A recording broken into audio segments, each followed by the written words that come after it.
You say, from a leadership standpoint, being empathetic and authentic.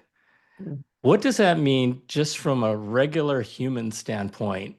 And what value does it offer? Uh, I think I'll start with that last part. I think it offers tremendous value. And I'll tell you it's because I think I got it wrong earlier in my career. Hmm. And so being authentic means embracing all of you, showing up your whole self, not hiding parts of yourself. And so for me to, so a little bit of my story. So I was adopted when I was 4, born to a drug addicted teenage mother who was very abusive to me. Thankfully, I was adopted out of that environment after being in the child welfare system. But to a lower socioeconomic family. So not a lot of money for, I couldn't go on school field trips and things like that. Uh, I was embarrassed by those things. One. Two, when I stepped into that first executive role at 24, I was the only woman. I was the youngest by 2 decades.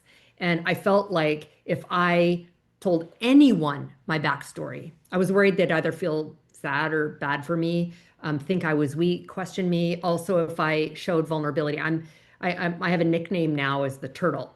Tough, resilient exterior, but I'm soft and marshmallowy on the inside. In my 20s, I did not let that be seen in the workplace.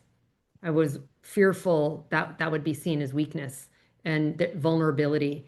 And it wasn't until almost a decade later, I said at 33, I just things started to shift for me. People didn't understand my drive. Like I remember even my boss questioning me. I made a decision, my choice, do as I say, not as I do. I tell my team.